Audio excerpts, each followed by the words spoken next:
I'm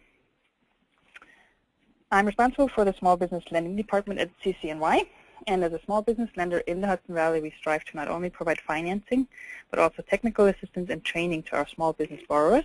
And so I'd like to extend a warm welcome to all of you, and thank you for joining us today. Cutting costs is something that all business owners are generally concerned with, or if they are not, they really should be.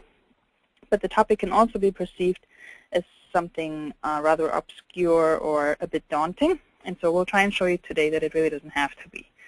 We'll walk you through a few steps that you can apply to your business, and we'll give you some practical pointers and ideas that will hopefully all lead to grow your bottom line and make your business run more efficiently.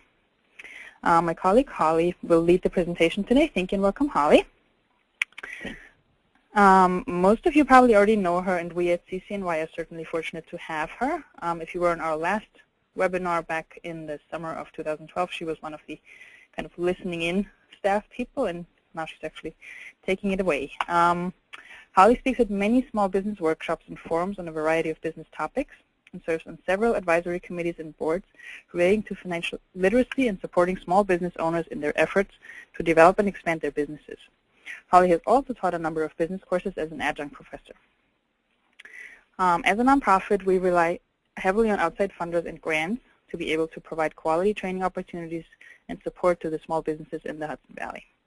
Today's webinar is in part brought to you through funding from the Small Business Administration. We truly appreciate their support.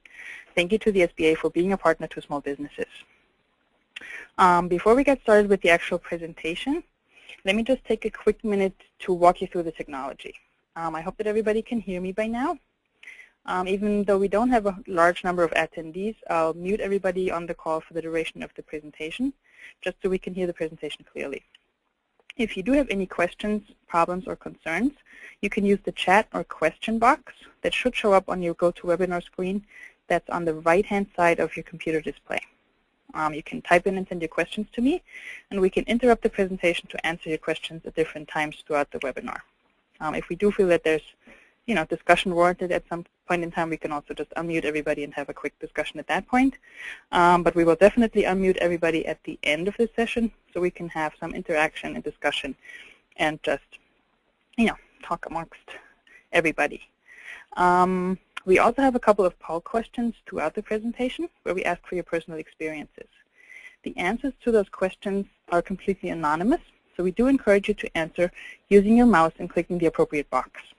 I'll switch over the controls to Holly in a moment, so I hope you have some patience if things don't go quite the way we hope. And I think with that we covered the bases. If you are on a computer and you realize that you don't have a microphone, you might want to call in using your phone. There should be call-in information on the right side of your screen there, just so that you are able to actually participate in the interaction later on. And with that, I think we're ready to go. Let's go. Terrific. Thanks so much, Simone. All right. Well, as Simone mentioned, this is a presentation on the strategies to rein in costs and run a lean business. I prefer to call it cost savings versus cost cutting. Everyone seems to get very nervous at the term cost cutting, and cost savings just sounds a lot better. I hope you think so too. While some of what we're going to discuss today may seem intuitive, I really urge you to take a very disciplined approach to reviewing your expenses. Every small business really has to kind of live their lives in a cost savings mode. And you're in a unique situation as a small business in terms of how you approach cost savings. You have fewer types of costs and smaller amounts, fewer employees perhaps to ask for suggestions. Having a suggestion box might not be appropriate in some of your businesses, where if you have many employees, it might be more appropriate. But on the positive side, it's really easier to identify where you can control costs, and it also allows you to change and modify very quickly. So let's move forward now. Do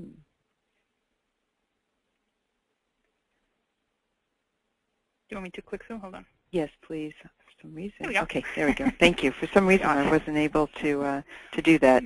Okay, let's focus on the approach that I think works very well. It's a 4-step, very disciplined approach. The first step is to target the 5 largest categories of spending. It really helps if you do that. And examples, recognizing that salary expense is something that you all have and not something that you can do much about. I am going to just give you some ideas of expenses that you might want to focus on. Your energy costs, your facilities, your health insurance, equipment maintenance, shipping, postage, things like that. I'm hoping that you're all keeping a budget, setting up a budget, and that you're monitoring it closely. I think it's something that you really need to focus on at least once a month, just to compare your actual expenses to your budget. I kind of would like you to think about it a little bit as a game to, well, it's critical to your business. I think it's fun to be able to monitor how well you're doing against your budget. Step number 2 is to identify the 3 biggest subcategories within the 5 largest categories that you had just identified above. Now, think about it this way. If you make a 1% reduction on a small expense, it's not as impactful as if you make a 1% reduction on a large expense. That's why you need to focus on the larger expenses. I'm not suggesting that you don't look at a account category called miscellaneous expenses where you or your accountant or who's ever doing your posting of expenses might stick a whole lot of expenses that you don't have a category for, because you want to make sure that miscellaneous expenses are not getting out of control, but clearly you should be looking at your larger expenses. Step number 3 is to solicit your employees, if you have any, and get some suggestions from them. It's amazing how when you're slightly removed from paying the bills, how you might have some suggestions. And I also encourage you to tell them that they shouldn't be defensive about it, that you're actually looking for their help and looking for their suggestions. I also think you should talk to suppliers and other people who are in your business as well. I think that brainstorming with these people who have similar types of experiences as you is absolutely critical. I'm sure I have found that there is an association for every type of business, and I'm hoping that you've all joined various associations and are involved with a network of small business owners that could possibly brainstorm with you. Things to think about, just as a side to step 3, is there any way of reducing steps along the way? If you're in some sort of manufacturing role, and we do have someone on the line who's doing that, just think through the steps that it takes to get something to production. Is there any way of saving any of those steps? You have to be open, you have to be flexible, you might have to think about giving up some sort of control, i.e. outsourcing something that you're doing repetitively. But again, step 3 is all about brainstorming and talking to your suppliers, fellow business owners, as well as your employees. Step number 4 is to have a plan to explore potential savings and implement. So the questions I would want you to ask yourself is, how much will it save? Make sure that it's enough of a savings, and we all sort of have our mental ideas of what you'll save. I know if I see multiple things on sale at different supermarkets, I kind of have in my head, well, if it's $1 less at the other supermarket, then it's worth it for me to not buy it at the one I'm going to and go to the other one, versus if it's only 20 cents less, it might not be worth it. So you've got to think that through. And you have to also think about the quality. You want the quality of whatever it is that you're producing to be maintained. Although also recognize that sometimes you don't really need a Cadillac. Sometimes a Chevy will do, as the saying goes. Now, Simone, I think you're going to launch one of the polling questions now. Yes, here we go. So we were just wondering, what, in your particular business, what's your largest business expense apart from your cost of goods sold, if you know? So you can click on any of those options. And again, the answers are confidential, so feel free to share. And once everybody's submitted their answers, we can kind of see how things shake out.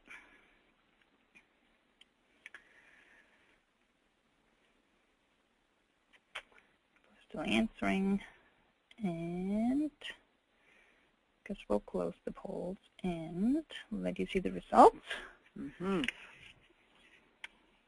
So yeah, I guess rent and mortgage are really the big expenses followed by salaries, which kind of makes sense.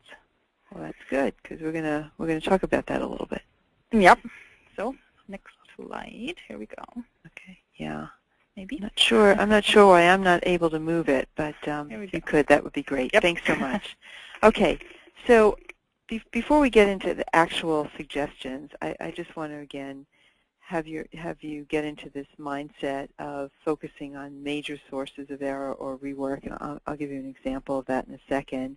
But any errors or problems that seem to reoccur are great opportunities to save money. Don't just live with something and say, this is just always the way it's going to be.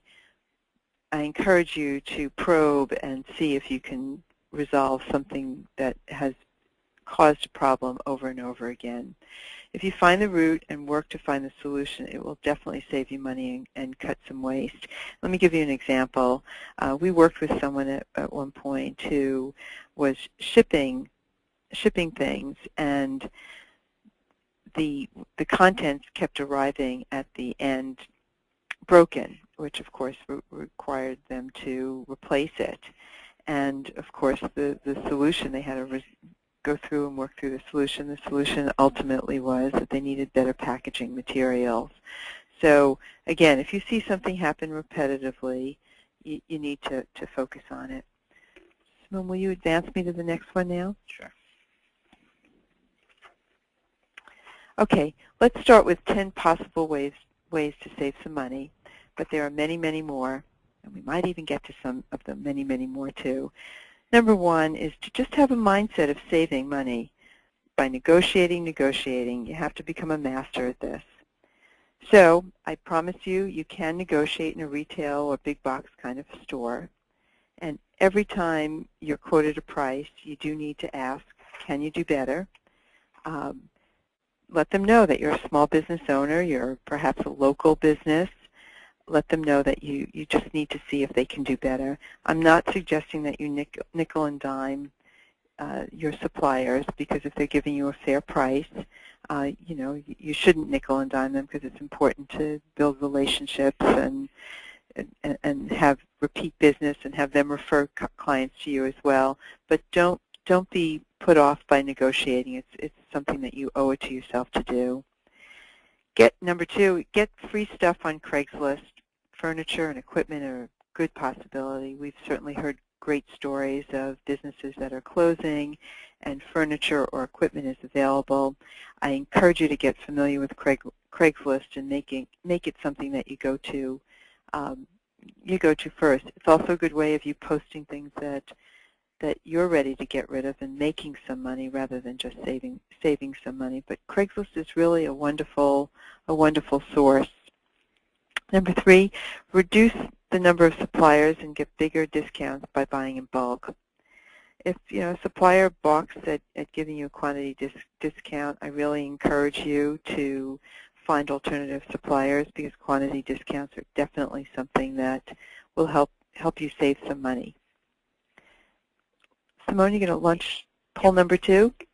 Next poll. Do you monitor and track your inventory closely? And so for those that don't actually manufacture anything, I guess that would also be your supplies.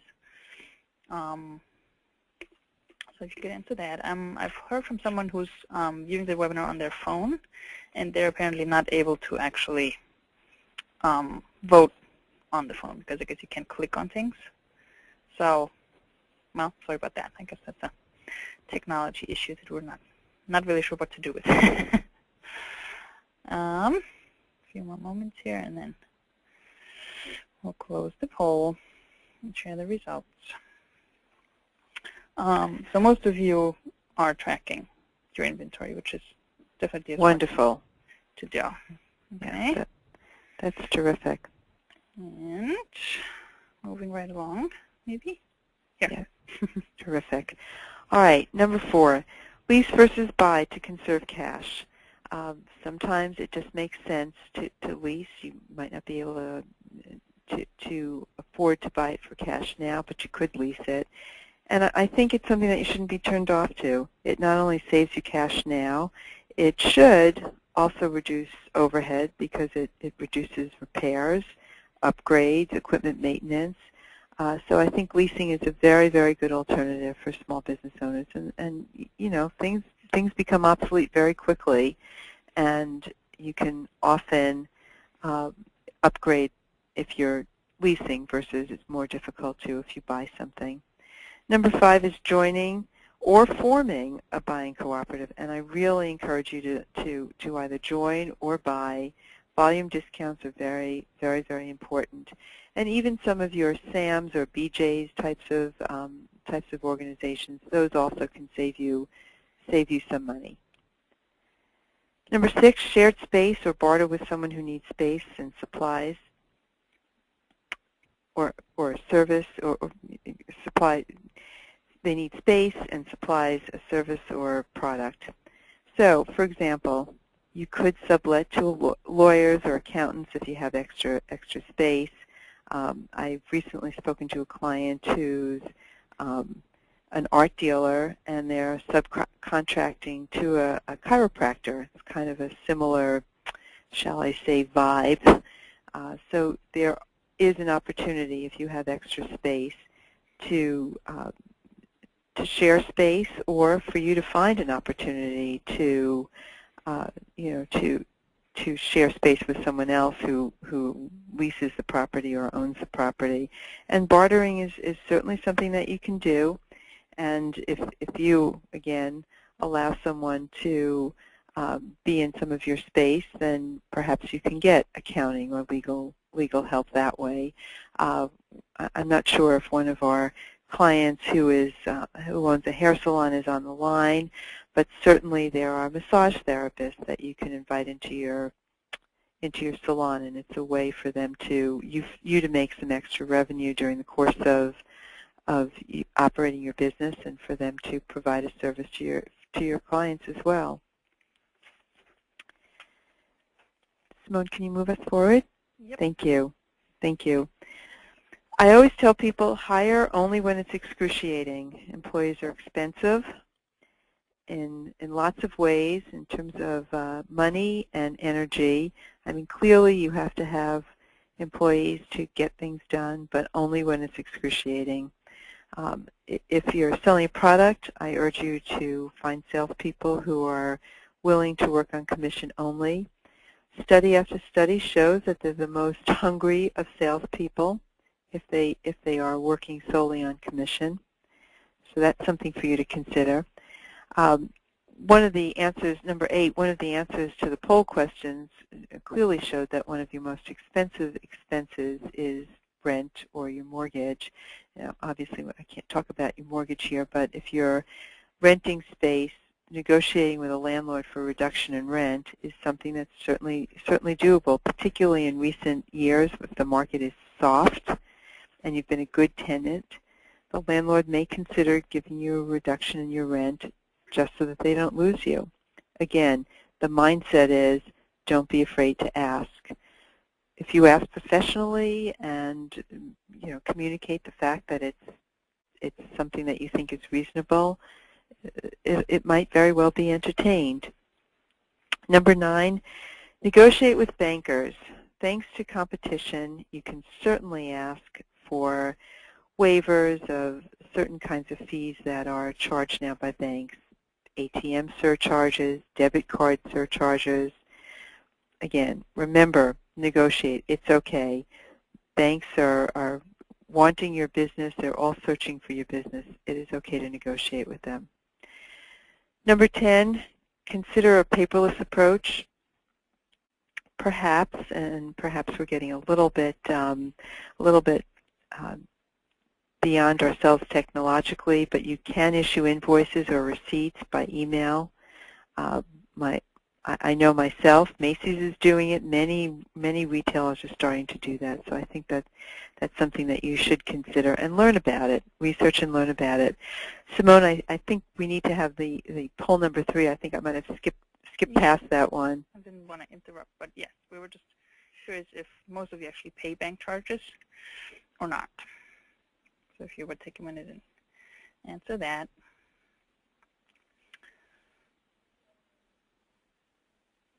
I mean, a trick with that would be, too, to not, maybe not only ask the bank to renegotiate, but also, see if there's another bank out there that's more favorable to, taking your business without charging you. Yeah, and the banks are also very responsive to a threat to leave. Right. So I mean, I guess most of you are actually paying bank charges. So that might be another opportunity to try and save some money there. Yeah, I was actually speaking to a bank this morning, and you're probably familiar that there's been some changes in the regulations that are actually allowing banks to charge some of these fees, but they have to disclose all of it to you. So he was telling me that there's a new fee for ACH transactions, and he's fighting it a lot and waiving it a lot for his customers because he sees small businesses can't afford to pay $20 for every ACH transaction. Right. Okay, 10 more. Here's 10 more ways to save. We said 10, but we're giving you 10 more. Simone, can you move me forward, please? Thank you. Here we go. Okay, so here's a question that you need to ask. Always ask yourself this question before you buy anything. Do I need it, or do I want it? Ask yourself that question in business, and I also encourage you to ask yourself that question personally. Number two of our second top 10, outsource functions that are generic or repetitive. For example, payroll, data entry. ADP can process your payroll very cheaply for those of you who have employees. And the great thing about it is they really keep you up to date on all the changes in laws and changes in percentages and amounts. And I think it's something that you might want to consider. And I'm not advertising for ADP because there are many others. Some small banks, and you should talk to your bankers about this, some banks have small business services where they actually do payroll for you. So talk to your bankers and see if that's a possibility. Number 3, shop lower credit card rates. This is something that I resist using the word easy, but it's the right word. It's really easy to do. If you call your credit card company and ask them for a rate reduction, they are very often willing to do that because they too are competing for your business. So if you regularly, and I'm not recommending that you finance your business through a credit card, but if you are using your credit card as a way of paying for things for your business, definitely ask for a rate reduction. Okay, we do have a couple of questions in here, and I'm not totally sure if people can actually see each other's questions somehow. I know I can't. Right, so you can. I can see them all, and I'm not sure if people amongst each other are kind of able to sort of answer back and forth. But here is one question. What are the labor laws to pay commission only? Is there a base salary that is mandatory? Mm-hmm. I certainly don't know the answer to that. Well, I think that they differ within state, but you should look into it. From what I know in New York State, as long as you're not making you don't have the ability to make decisions for the company, I think you can pay commission only. Okay. So you should check with your attorney on that, but as long as you're not an intricate part of making decisions for the company, I think commission only is a possibility. Okay. And then somebody suggesting that M&T has no fee business banking, so that's maybe a good tip for everybody else on the line. And a lot of our participants seem to have charges for the credit cards that they accept, and I think that's a pretty standard issue that people are having, and that's also one of the reasons that gas stations now charge you 2 different prices for cash and credit. So I don't know that there's anything you can do about that, but again, you can certainly. But you can ask. You can right. Certainly ask. Yep. Again, it could be small changes. 1% reduction could be, could be something that's significant. Particularly, merchant fees are high, so they, Yep. There could be something that could be done for that. Yep. Okay. So with that, I think that was all the questions. Moving right along, hopefully. To the next slide. Okay, great. Yep. All right. Return slow-moving inventory. Ask suppliers if they'll take it back at cost. If you're not able to move the inventory, will they allow you to return it at cost? Again, no problem in asking versus putting everything on sale. I mean, again, if you're making some money on it, of course, but if you just can't seem to move this inventory, see if you can return it back to the supplier. Turn your thermostats down. God, I can hear my dad yelling. What do you think? I support Con Ed. Do I have stock in Con Ed? As a kid, certainly watch the cost of heating your facility, heating, if you're responsible for that.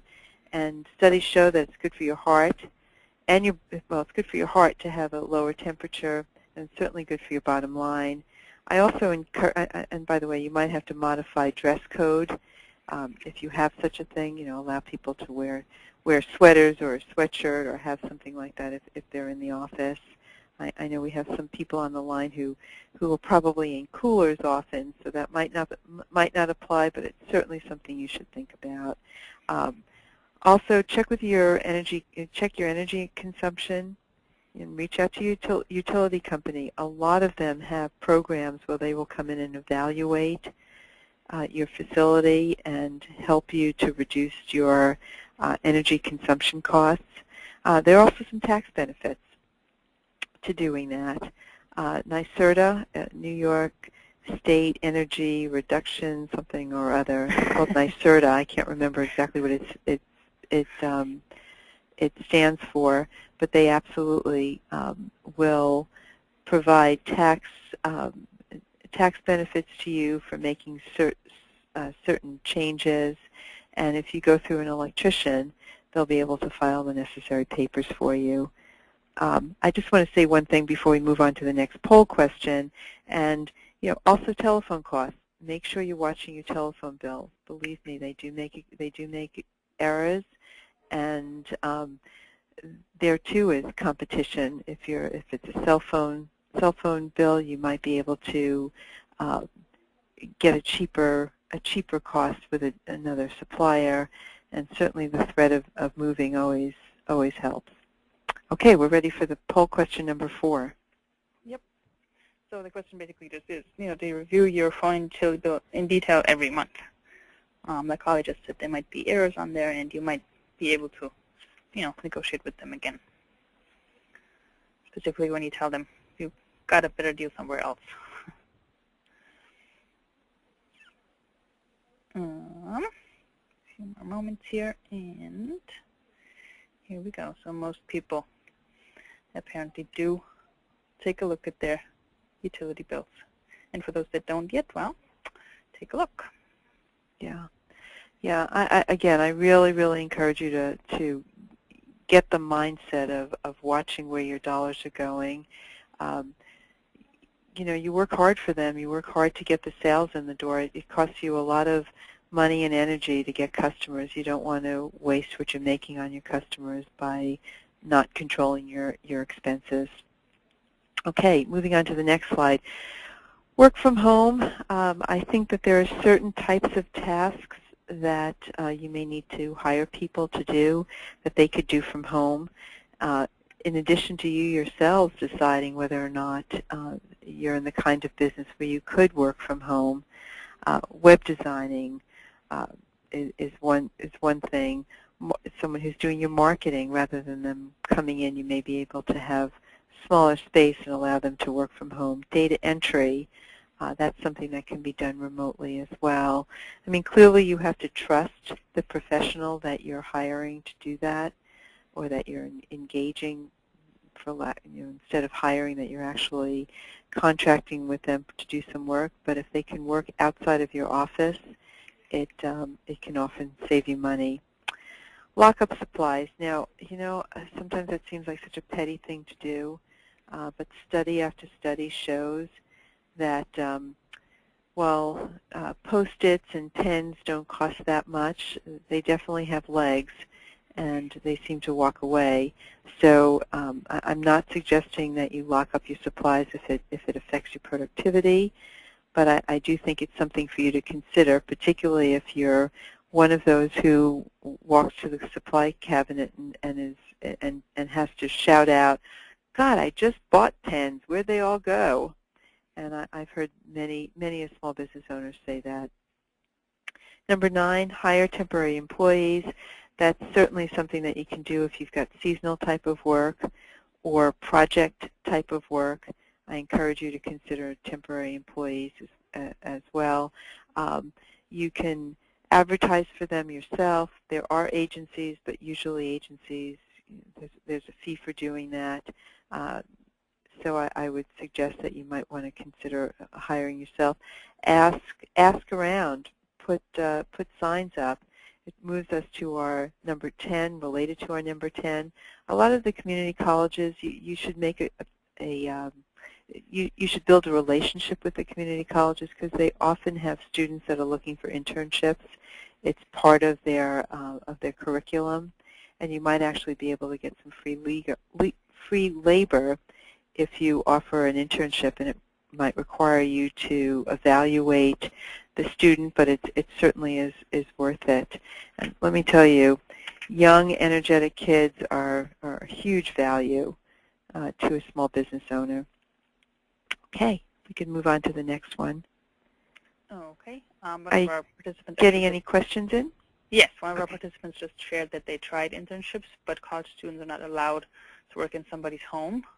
So I guess if you are a home-based business, that would be an issue. I wasn't aware of that, so thanks for sharing. Yeah, I wasn't aware of that either, so thank you for sharing. Yep. Okay, words to live by. Saving money is one of the best ways to make more money. Again, I mentioned it earlier. It costs you a lot to get your customers in the door. Don't let the dollars float out the door by spending too much.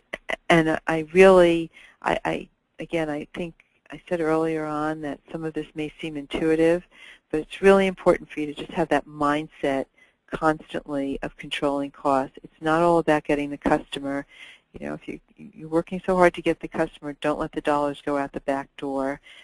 Think all the time about ways that you can save money in your own, in your business. And some of that comes from looking monthly at your financial statements, looking at the expenses, comparing this month to last month. Why did that go up by $10? Why did that, be inquisitive about it.